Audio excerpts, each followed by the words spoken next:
Our beloved mother, Guru Ma, Elizabeth Clare Prophet, and now Claire de Lee, would like to address us.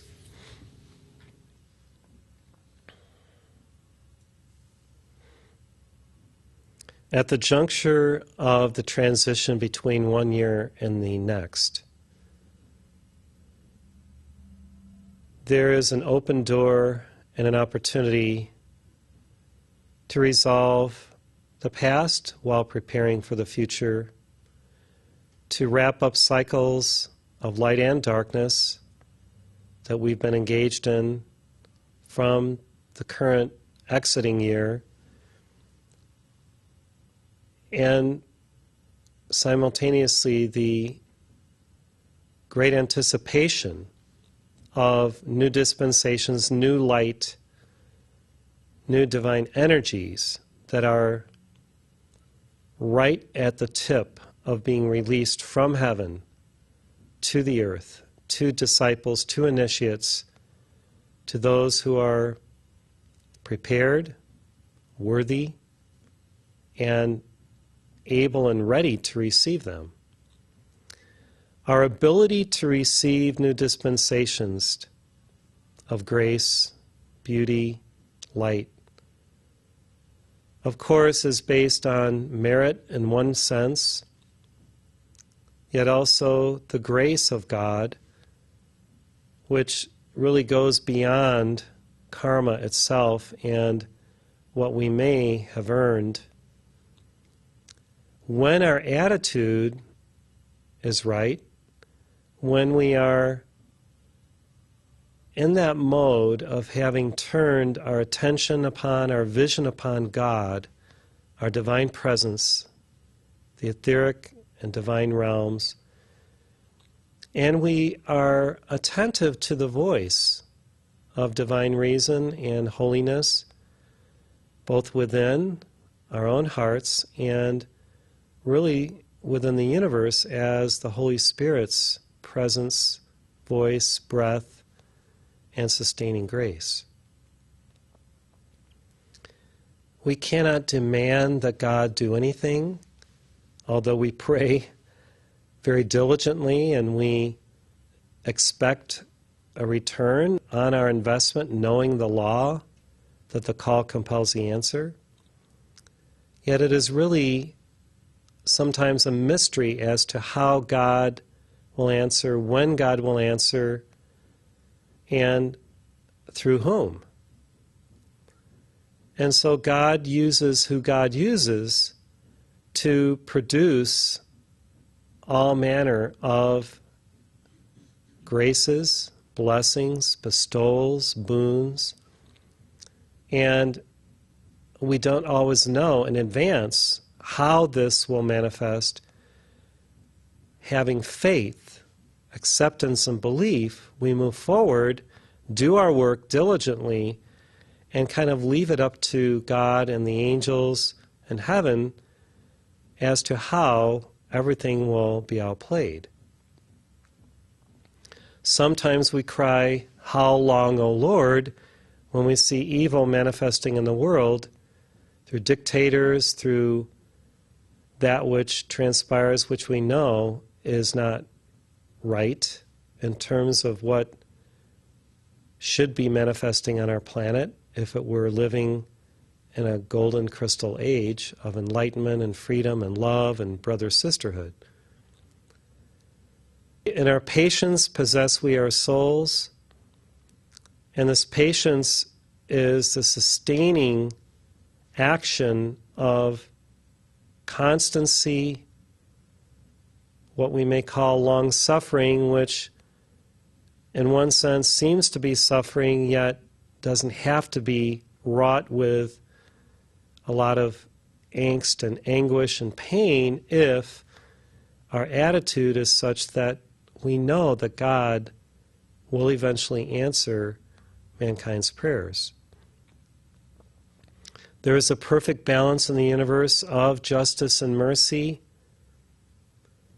And the way that the law manifests, which we have to respect, and we know that God is diligent in the way that God outpictures everything in terms of how causes reap effects, how what we sow manifests as what we reap. When we trust in the law, when we trust in the law of love as well as the law of cause and effect, we can move forward with full faith, knowing that eventually light will win, justice will prevail, freedom, truth, liberty, and God equality will manifest, and that which is illusion, Maya, will eventually be exposed, revealed, and dissolved, and that the light will prevail. Our call, the light of God always prevails, and the beloved solar presence is that light, is a powerful fiat when we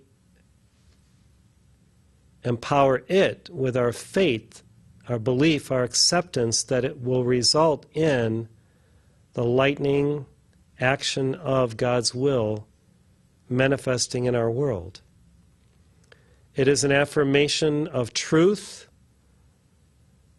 and of our belief that God is greater than all darkness, the light is greater than evil,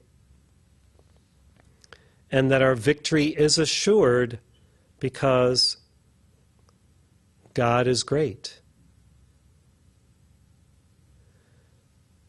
Now, many are forlorn in their temporary malaise of thinking that God doesn't really answer our prayers quickly enough or in the way that we humanly would desire. We'd like to really see all these dictators just go away.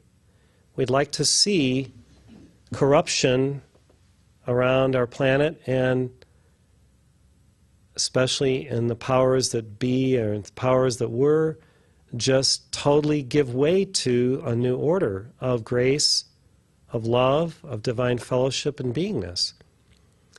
Yet there is some mystery within the timing of everything so that everything can be resolved, including the mercy that some souls are extended almost infinitely in order for them to come to terms with who they are and maybe be saved. This is a delicate time for souls who are choosing darkness because they may not know what they are doing outwardly, although on the inner they know exactly what they are doing, because there is no excuse for ignorance. Ignorance is no excuse. And Mother reminds us of her teaching many times that ignorance is no excuse. Now, what is ignorance? She taught us that ignorance actually is ignoring the law, ignoring mandates or requests or what the Lord has asked of us. And if we constantly ignore it, then we will live in a state of ignorance, and we will not know the truth. We will not have access to the new dispensations and graces. So when a directive comes forth, and it goes either to the entire organization or to an individual, and for some reason it is ignored, what is the result? Well, I bear the karma of it being ignored first because it came through me, and I have accountability and responsibility for that, for the entire movement. So when something is not handled or just totally ignored, it's a conundrum for me because, of course, the word came through me, and yet I am the one through whom that word is, in one sense, also destined to be fulfilled through those of you who believe in this dispensation and are willing to put your money and time where your mouth is and actually fulfill something. Now, the Masters seem to give us a lot more than we can almost physically and humanly handle in time and space. And this is the way it's always going to be on the path of initiation. We always seem to be given more than we can handle. So what do we do about this situation? We have to be open to the Master's requests and words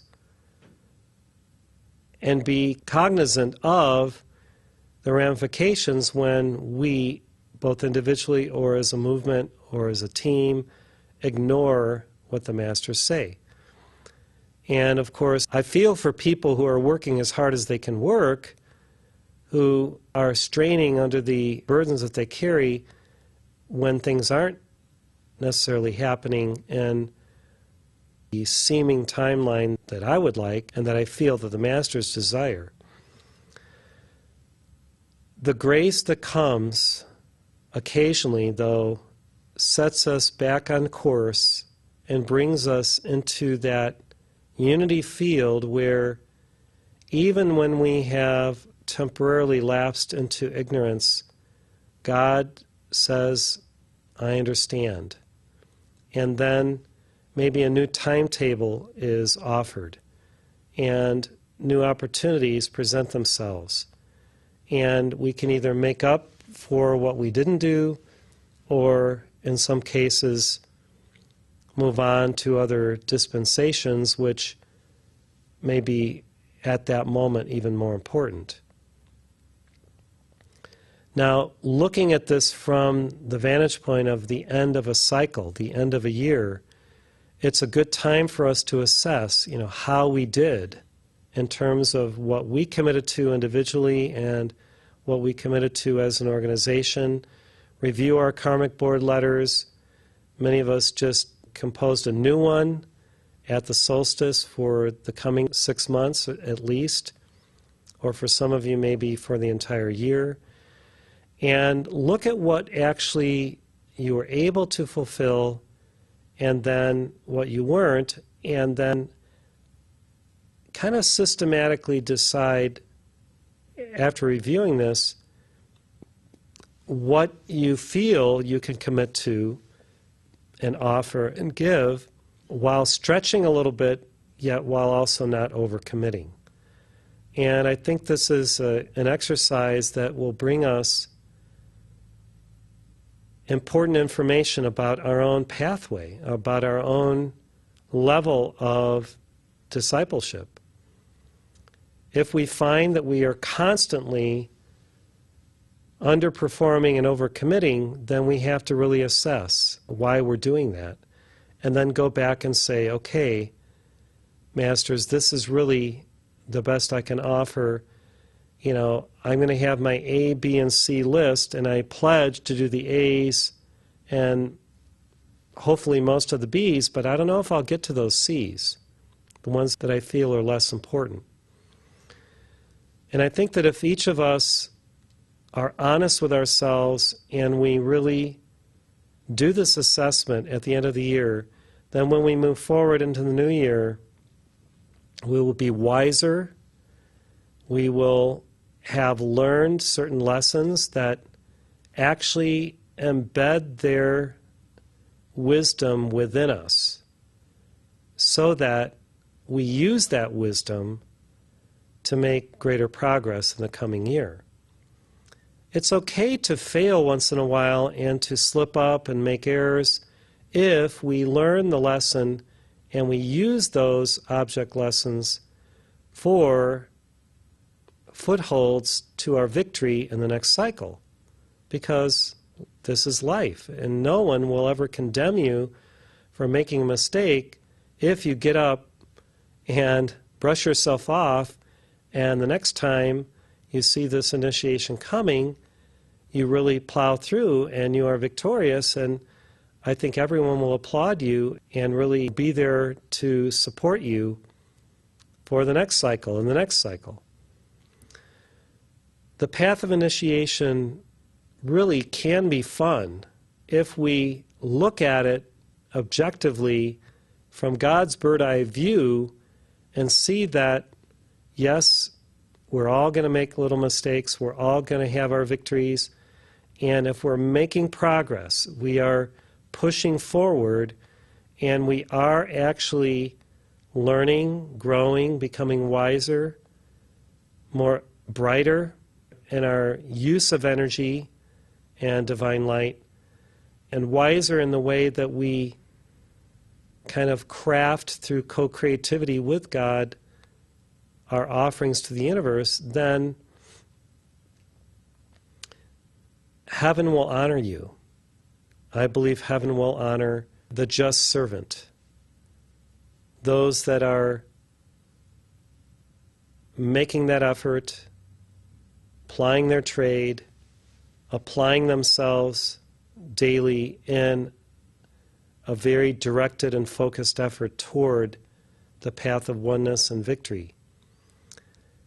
The one thing that Mother is concerned about, which she mentioned a number of times to the staff of the Summit Lighthouse, is that to know the teaching,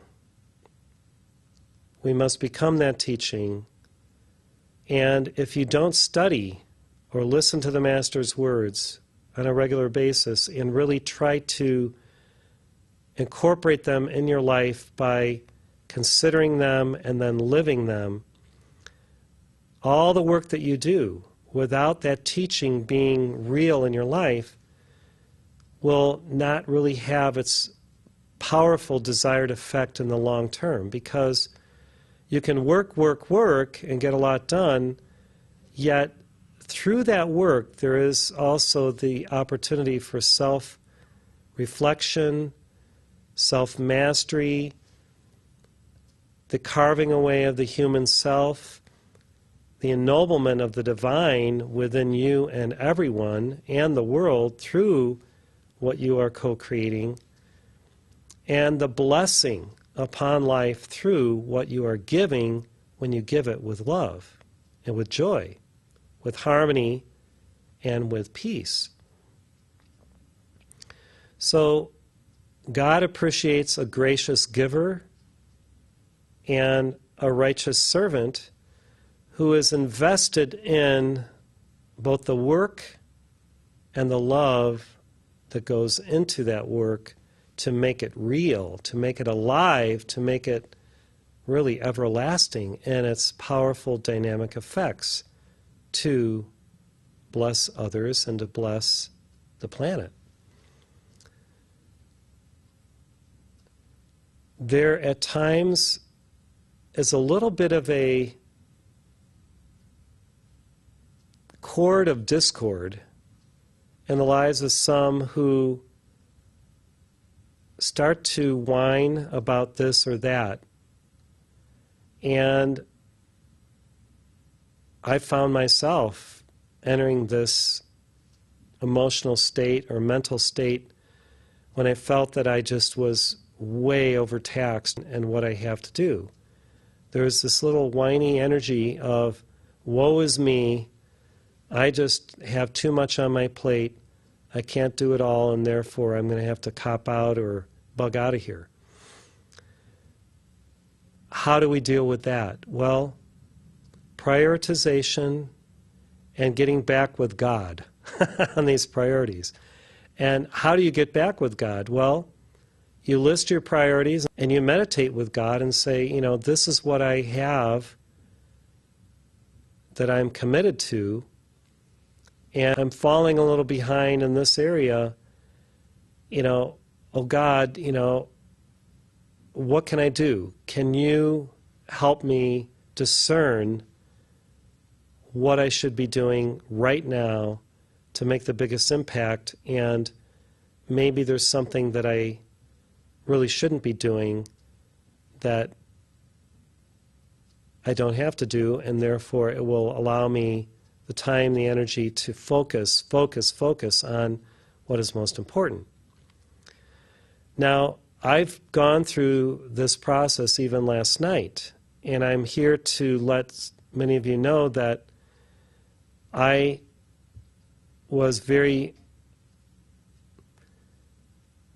open to providing all these darshans for international groups and domestic groups over the last cycle of a number of months, because I felt it was very important to continue communicating with our heart friends throughout the world. What I brought to Lanello and El Morya last night was that I was seeing that many of the questions I was getting in the darshan opportunities were not showing me that people were discerning the deeper mysteries of why we have this dispensation, what the Heart Center is about. They're asking all kinds of questions that are just based on curiosity and are really kind of trivial. So Lanello and El Morya really left it up to me to determine, based on the priorities that both the board, our council, and I have come up with based on what the masters have said we should be doing. And I'm here to tell you that I'm not going to be doing these darshans in the coming cycle because they're very taxing on me. I would do a heart stream and then another half-hour darshan, and it was taking up a good portion of many of my days to either kind of spiritually prepare for this or to actually execute on it. And now I have many commitments in the coming year, including 5 Major University classes with the Buddhas. I have 3 lectures to give during the Los Angeles Expo in February. And of course, we try to have 6 services here from Livingston every month, the 4 Wednesday mornings, the 1 Friday evening, and then a Sunday. So the masters left it up to me based on what the commitments are, and I'm sorry to tell you that this will be a shift, but people really do have to assimilate the teaching and then start asking the questions that are the most important things to draw out from really themselves, through the voice of the masters, the answers. And because I believe that the masters will answer things in the way that is the most meaningful to individual initiates in our movement to help them on their spiritual path. This is why we do what we do. The masters are here to demonstrate the way to go, yet they leave us, through our free will opportunities, the opportunity to actually live the teaching for our self-mastery. They're not going to do the work for us. They're not going to, take us all the way through the gates. We have to walk through that gate of self-mastery. So I believe that Claire Lee's teaching is kind of a mercy, yet it's also a wake-up call for us to realize that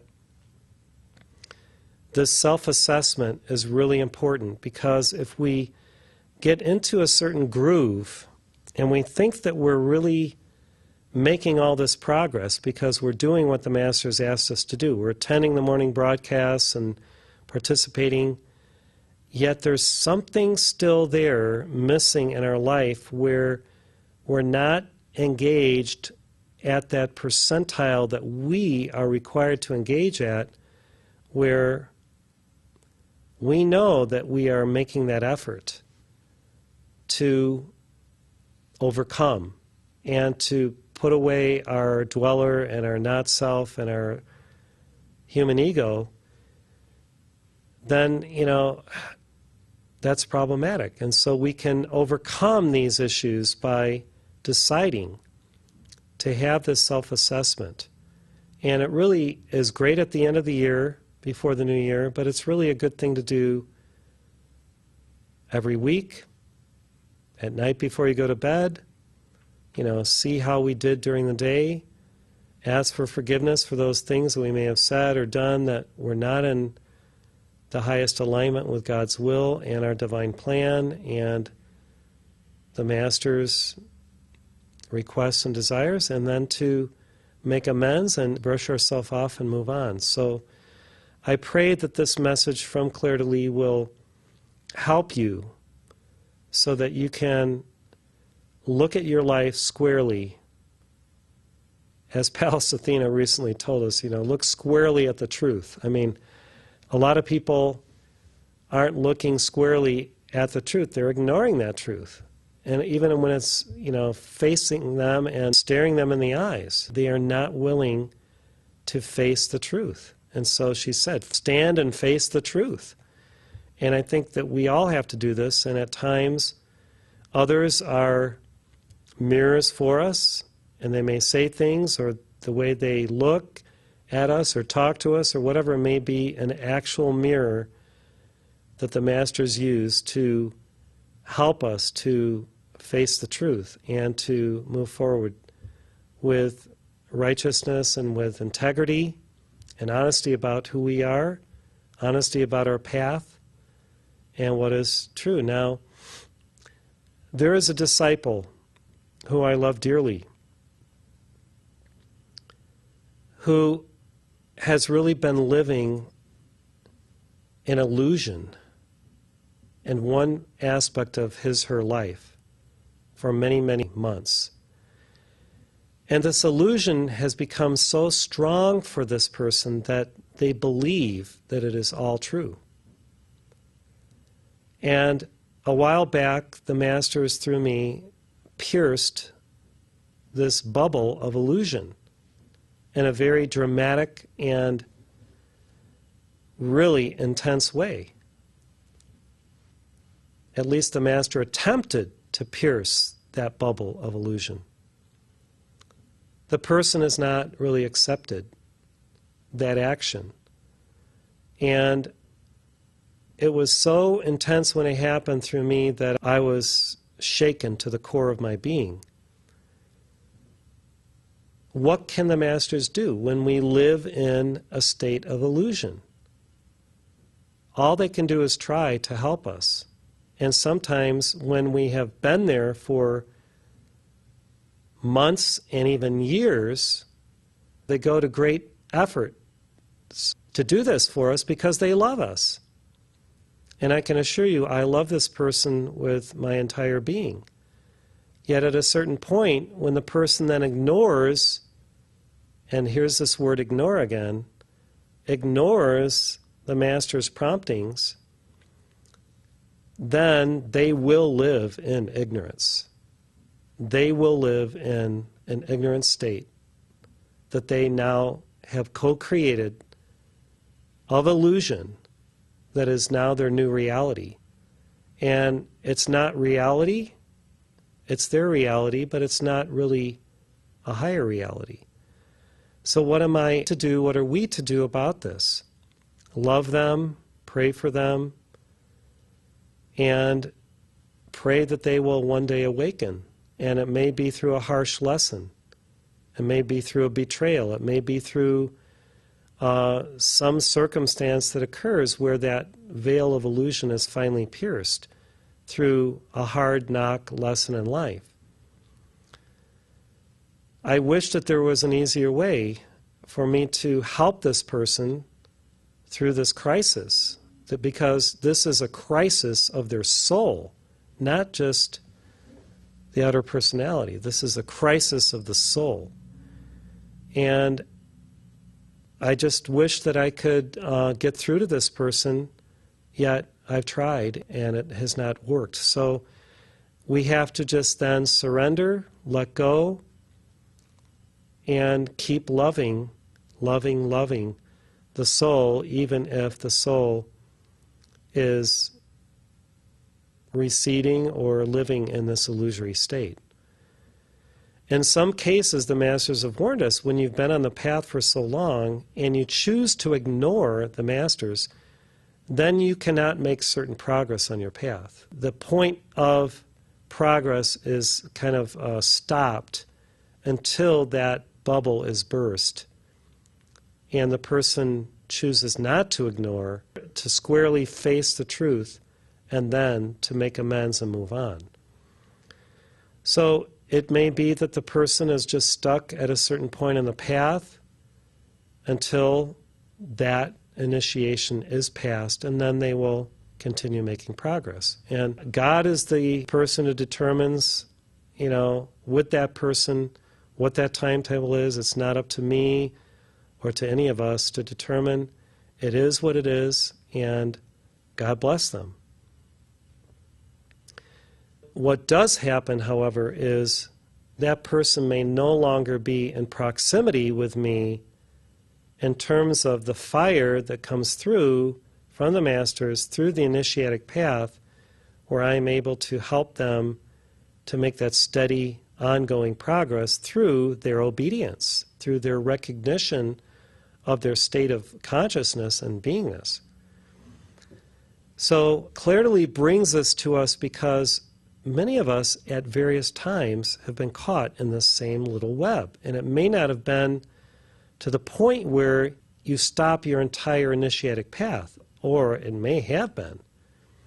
You may have been stuck in a certain level of vibration before the Heart Center began, when you were in the summit, for 2, 3, 8 years, where you didn't make a lot of progress spiritually. And then the masters came along and said, we love you, we're going to start this, and the same masters are here, Lanello, Clair de Lys, El Morya, the Divine Director, Jesus, Mother Mary, and now you have the opportunity to grow again and to really make that progress. And many of you have made phenomenal, tremendous progress. So this, to me, is the comfort of the Holy Spirit, that we have this dispensation, we have the masters overshining us and sometimes goading us and sometimes really delivering the fire, and you'll feel that fire tomorrow when you watch Lanello. Believe me, you're going to feel it. Because I was almost burned to a crisp, and those that were there know what I mean. And it was a good burning. It was a good action of transmutation, believe me. It's not one of those things where you feel devalued, you feel upraised. So I am grateful to the Masters for keeping me on the straight and narrow, for keeping me in reality of where I am on the path and the progress that I am required to make, because believe me, I get initiated all the time, and sometimes it comes through all manner of ways, whether it's an illness, whether it's words of a spouse, whether it's the Masters directly chastising me and telling me to gird up my loins and take the heat or whatever it is. And so if you think that you're getting it, believe me, I'm getting it first. It's just the way it is. So Boyd or Nancy, you're here today. Would you like to say anything in reflection on any of these things from Clair de Lys? I have a question, not so much for myself, but I think on behalf of a lot of people, maybe a lot of people haven't done a self-assessment like Clair de Lys said, and I wonder if you could just help with a couple practical things. What I do is I ask myself a question on a piece of paper. You get out the paper and pen, and you ask a question, and you list some bullet points. Ask another question, list some bullet points, and that helps me really pierce deep and assess. And I wondered if she would like to maybe put forth a couple of those questions in case people don't really know how to start. Well, the first thing is to have life goals. Yeah.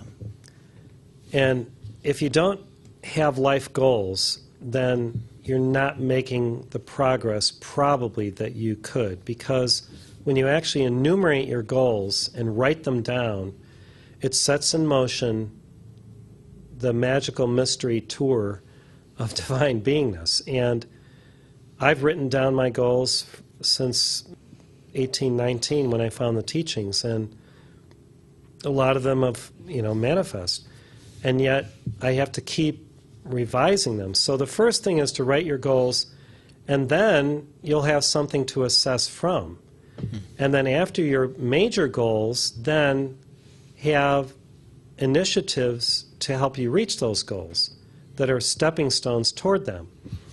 And this is why we do our karmic board letters, because we desire to make progress, and it's not just about getting things or getting graces. It's actually self-mastery. My karmic board letters are typically about things for the organization, but also self-mastery and virtues and things. So if you've written down your major life goals and then you have the lesser stepping stone initiatives that are part of that you have to do along the way, then you have something to assess from. So really the first step is to write things down. And Lanello, long, long ago through the summit, gave a heart stream or a dictation where he said, before you go to bed at night, get a white piece of paper out and write down what your goals are for the next day, or what your action items, your list of things that you're going to do the next day.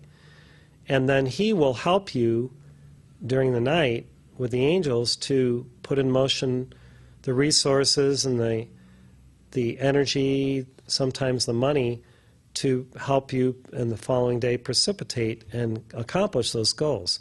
So I like to write down every day what I plan to do that day, and I like to do it the night before. Sometimes I do it early in the morning, very early in the morning if I wake up at 3, 4, 5 in the morning before the broadcast. So clearly is kind of supporting what Lanello said in that, write things down. So if you have those things written down, then it's very easy to assess. However, spiritually, just being aware of where you feel that you've maybe failed, or a test keeps coming, the same test comes over and over, and you haven't mastered it where it just clicks and you know that you've aced that test. If you find a recurring initiation that never seems to go away, that's something to look at squarely and say, why is this coming back to me again and again and again? Because you haven't fully mastered that thing. So write those down, maybe on a separate sheet. The initiations that I'm having difficulty passing with flying colors with joy, regularly. Clearly also says a daily little, even if it's 5 minutes of meditation, where you consider heaven's highest work for you today. What is God's highest work for you today? Even for 5 minutes. And even if it's 3 items, then you'll have that in your consciousness, and you'll hopefully make those 3 things happen today. What is my highest work today? And it may be within certain projects, and it probably typically usually is, but occasionally the Holy Spirit will move heaven and earth to have you do something that's not even on your list when it's required. You get a phone call, somebody requires prayers, or a visit, or your love to help them on their path. And you may have to go out of your way to help them and be with them to save their soul, or to, whatever it is. This happens to me fairly regularly, where somebody will call or I get an email, and then I have to put some things aside to help someone specifically through a burden that they're dealing with. So even the 5 minutes of meditation will help you to kind of be in that space where you're sensitive and you're in listening grace, where the Holy Spirit and your higher mind can get through to you through that self-assessment as to what is necessary. If you don't take the time to be still, even for 5 minutes, then they have to get through at times when you're not in your mental mind.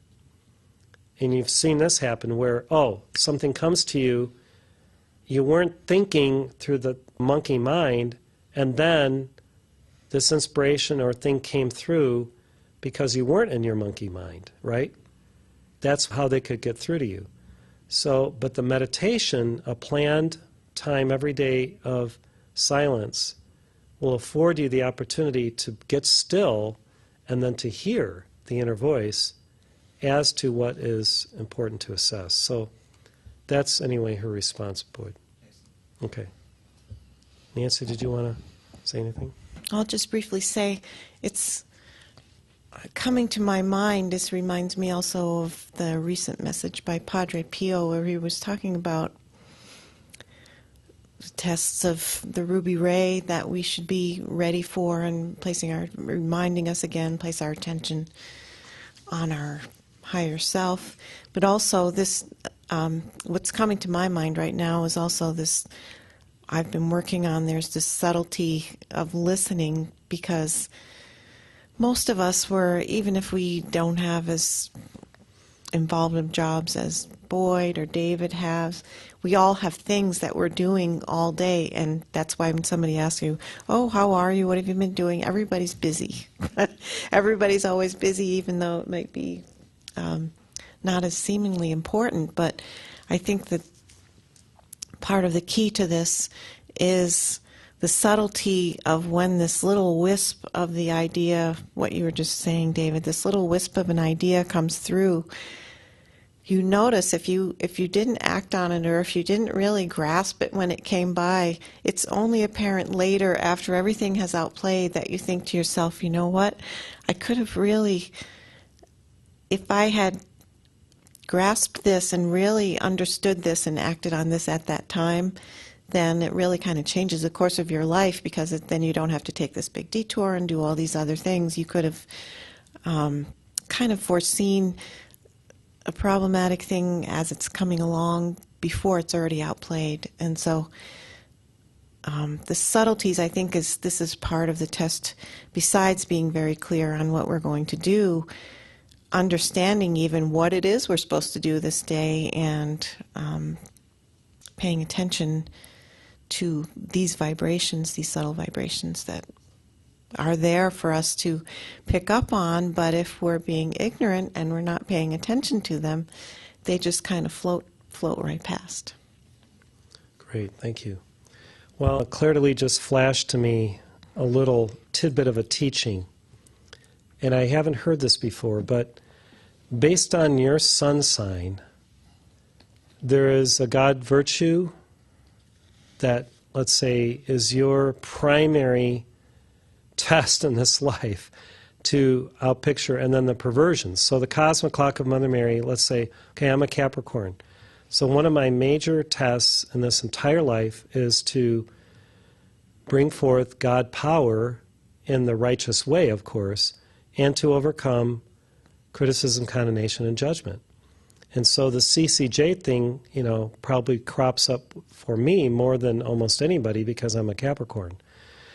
And at the end of each year, no matter what line of the clock I may be on, so I'm 61, I'll be 62 in about a week.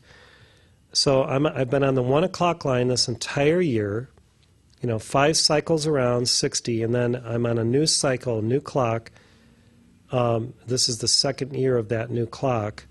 So it has been the 1 o'clock line. The 12 was the first, and this is the second year. So even though I'm going to be transiting to the 2 o'clock line on January 5th, 62 years old, still, because I'm a Capricorn, at the end of the year, I will still have initiations and opportunities to master Capricorn energy. So Nancy, you're a Taurus, my wife's a Taurus, Boyd's a Pisces. At the end of each cycle, even though we have the teaching on the cosmic clock, what Claire de Lys is saying is, because your sun sign is whatever it is, you should also be aware that the last few days, the last few weeks of your year is an opportunity to really master your sun sign again before the new year. So, for instance, for Boyd, no more doubt, fear, human questioning, records of death. Be that God mastery. For somebody who's a Leo, Kathleen Alexander. So the virtue is God gratitude. So be in that state of God gratitude and revel in God gratitude rather than ingratitude, thoughtlessness, spiritual blindness, the perversions of the 7 o'clock line. If somebody is a Scorpio, even though we're now in Capricorn, if you're a Scorpio at the end of the cycle, watch, God vision is what you would desire to outpicture and overcome death and all that is anti-vision, death, and the ego, etc. So these are just some examples. So this is a teaching from Claire de Lys to augment what Mother Mary taught her, because our primary initiation for our entire life will still be what is our sun sign. And it's still going to be primary even when we go through the months, even when we go through the days, etc. That initiation is primary for us. So it's something to consider, because I hadn't heard that before in quite the same way through Mother Mary's teaching through Elizabeth Clare Prophet. So.